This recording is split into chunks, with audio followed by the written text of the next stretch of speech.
Ever felt trapped and unable to express your true feelings? Rose DeWalt Bukater from Titanic knows that all too well. Stay with me to uncover how her unexpressed anger reveals the way that we lose ourselves by ignoring our own needs in relationship. Here are the important relationships that we're looking at in the movie Titanic. Rose, of course, 17-year-old upper-class daughter of Ruth DeWitt Bukater. Ruth, widow, that's hoping her daughter's marriage to the wealthy heir of a Pittsburgh steel fortune, 30-year-old Kelton Hockley. Cal is an abusive, aggressive, arrogant man who doesn't care about Rose's needs or feelings. And Jack, who's a poor artist who's also Rose's love interest, and he's also a mirror of Rose's inner voice. So the underlying theme of Rose's relationships in this movie involves Rose being used as a pawn to meet other people's needs. And of course, her love interest helping her to hear her inner voice. So this first clip that I'm going to show you, this is just moments after Rose calls her mother selfish. Rose's mother raises the stakes with her use of guilt and passive-aggressive behavior. Watch this. Do you want to see me working as a seamstress? Right. Do you want to see me being a seamstress? Losing to see our fine things sold at auction. And now she's Our playing memories scattered to the wind. This has happened before.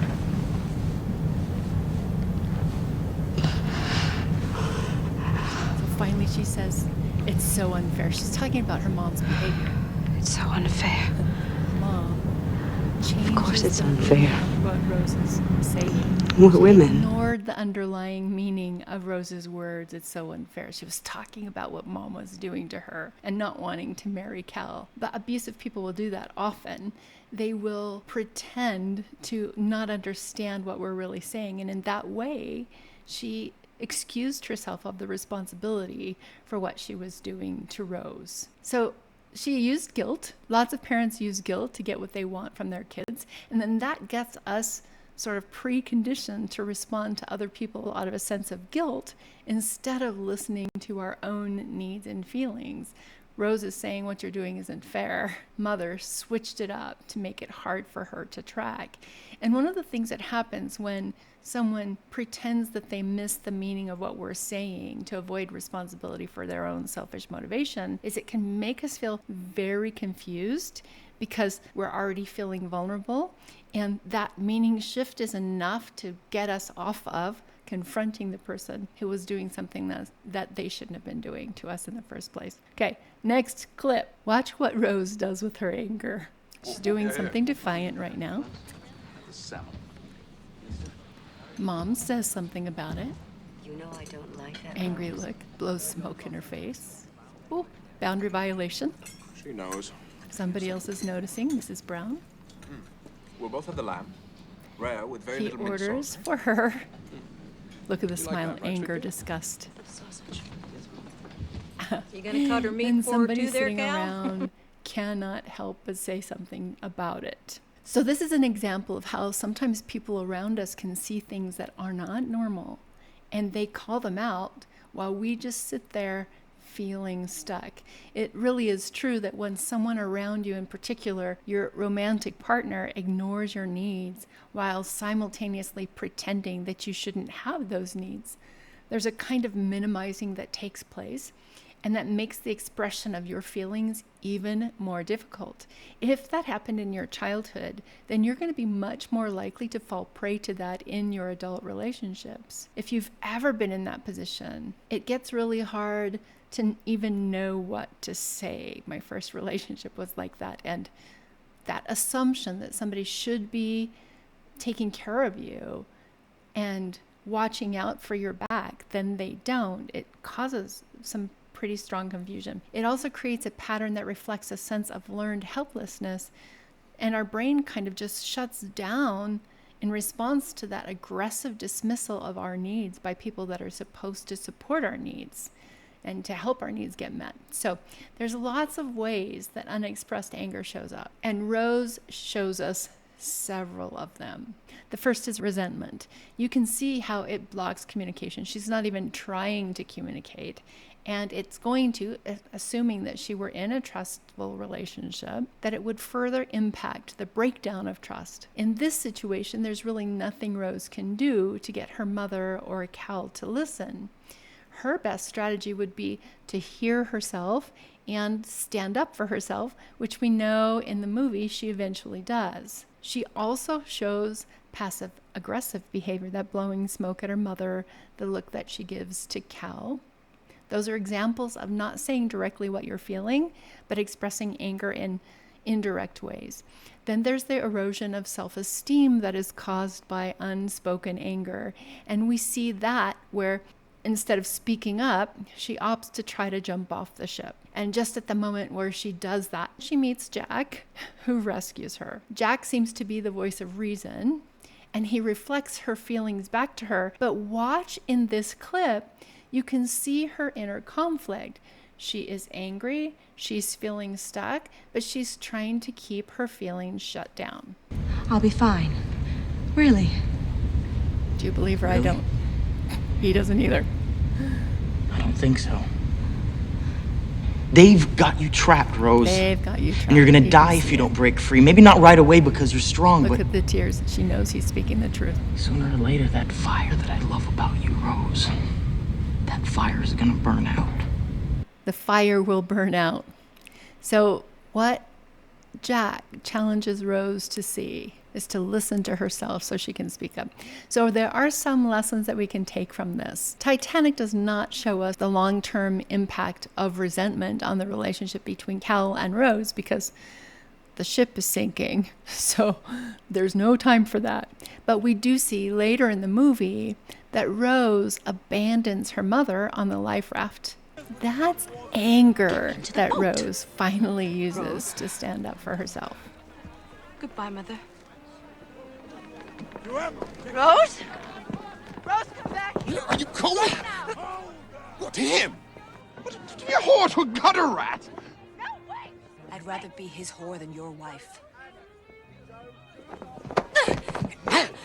No! I said no! And it's pretty important to understand that anger is a good source of boundaries, as so many times trauma survivors really believe that we don't have a right to feel angry or it's not okay to be angry. But as you see in the interaction between Rose and her mom and Rose and Cal, she uses her anger to set some pretty strong boundaries. You have to be pretty angry to spit in someone's face like that. But it's impactful and it's real. So there are some reasons that people would, and if we look specifically at Rose, you can compare your reasons for not expressing your anger in a healthy way. But for Rose, there were social expectations of being in an upper class family with strict societal expectations. So in the early 20th century, she was expected to conform to certain behaviors and norms, including deference to male authority figures and adherence to social etiquette. And actually, she was in the early 20th century, but that still exists in some families today. And that may have been something you have learned, because parents who are abusive expect that kind of deference no matter what they're doing and no matter what rules or ignoring of needs that they do when you're growing up. The next one would be family pressure, and family pressure, family rules are also reasons that we hold anger back. So in Rose's experience, her mother put a lot of pressure on her to maintain the family's social status by marrying Cal. But if we think about that, we have family rules that also tell us how anger can be expressed, who can express anger and who can't express anger. All of those are rules that we have to look at and explore for ourselves as we're healing so that we can develop healthy relationship skills instead of the survival skills we had to develop to survive the families where these rules existed. The next one would be the other reason that Rose did not express her anger is emotional manipulation and control. That was Cal. He used his wealth and his physical power to dominate Rose. And his behavior included verbal and physical abuse, which can erode confidence and didn't give her any ability to stand up for herself. It made her more hesitant. So in our family of origin, if that existed, then we're likely to pull that forward into the family that we build, the relationship that we build. Even if our partner is not aggressive or not manipulative, we'll bring it forward because we learned that in the family we grew up in. Again, it's a survival skill, not a healthy relationship skill. And lack of autonomy. Rose was raised in an environment where her life decisions were made for her by other people, in particular in this movie by Cal and by her mother. And so she had this feelings of helplessness and resignation that made it difficult for her to assert her needs and desires. Same thing can happen to us when we grew up in a situation where we didn't feel like we had the ability or the choice to express ourselves or to protect ourselves if we were being hurt. The next reason that Rose didn't express her anger is that she was worried about social repercussions, about speaking up or rebelling against her expected role, because that could lead to social ostracism and financial ruin for herself and her mother. So the fear of those severe consequences could have discouraged her from expressing her true feelings and her anger. Think about it in your family that you grew up in. What were the consequences for you if you expressed your anger? And do those consequences continue to exist in your current relationship? Pretty important to understand. And then finally, the reason that Rose probably didn't express her anger in a healthy way is that she had internalized beliefs because she was growing up in a patriarchal society. She might have internalized the beliefs about the role of women and how important it was to be subservient and compliant. And then those beliefs caused her to not express herself or not advocate for herself. It's interesting that Mrs. Brown and Jack were not people from the upper class society. They were both middle class or lower class, and they knew what it was like and believed in fighting for themselves. So you can see, if we take Rose out of her environment and we look at the other things that impacted her and her ability to use her anger appropriately or to use it in ways that actually worked for her but would not work in a healthy relationship, you can say, okay, of all of these things, how many of those things do I share with Rose? Am I responding to social expectations and so I don't express anger in healthy ways? Is it family pressure that keeps me from doing that? My family rules? Is it I feel manipulated and controlled so I don't express my anger? Do I feel a lack of autonomy or fear of social repercussions or internal beliefs that it's just not okay to be angry? In healthy relationships, anger gets expressed with open communication, where each partner uses I statements, listens actively, and speaks in a respectful tone, and refrains from name-calling or sarcasm or hurtful language. And there's a problem-solving approach that takes both partners' feelings and needs into consideration, with the goal being finding a win-win solution. When you can't express your anger in your relationship, either because your partner doesn't make room for your feelings or because you internally feel unable to express anger due to your childhood experiences, it leads to the suppression of all of your feelings, which can lead to emotional outbursts, habits you're not proud of, passive-aggressive behavior, or even depression or anxiety.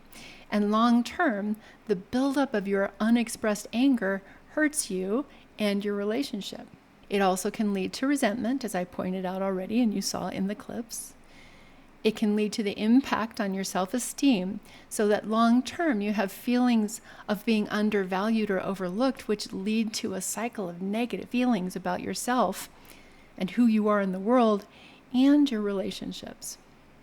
And you can bring that into your relationships and assume negative things about yourself, even if your partner isn't thinking negatively about you. Your unexpressed anger might also show up in different ways to what we see in Titanic. Rose didn't show us these examples, but some other ways that unexpressed anger shows up are avoiding conflict. And that was kind of shown in the moment after Cal ordered lamb for Rose and that grin she gave him. It was not an agreement grin, but it was like a smile and just let it pass. blaming yourself and opting for self-doubt or self-destructive behaviors instead of seeing the whole picture and realizing that there's a lot more going on than what's happening for you internally. So Rose did that momentarily in the movie when she decided she was going to try to jump off the ship. It also can lead to indirect communication. We saw that in this movie. Sarcastic comments. Sometimes it also involves the silent treatment or passive-aggressive behaviors. This one might surprise you. It can also lead to people-pleasing while you're avoiding confrontation so that you don't have to take responsibility for that anger that you don't want to express, or emotional withdrawal instead of expressing your emotions. So you become distant and unresponsive so that you can shut down communication, and that's a way of coping with feelings that seem too overwhelming to confront directly. So being able to express your anger in healthy ways is just one of the rights that I highlight in my free relationship rights checklist. If you'd like to learn what's right and healthy within your relationship, it's a must-have. We often don't have a template for what's right and healthy when we've come from a background where we've learned how to use survival skills in relationship. To those people who take me up on the offer for my free relationship rights checklist, you have an opportunity of taking a deep dive with me into each one of the relationship rights so you can clearly see where you can improve your relationship skills instead of relying on the survival skills you learned growing up. And if you're interested in learning about giving too much of yourself away in relationship, check out this video. I don't know where it is. I'm Tamara Ridge. Thank you for watching.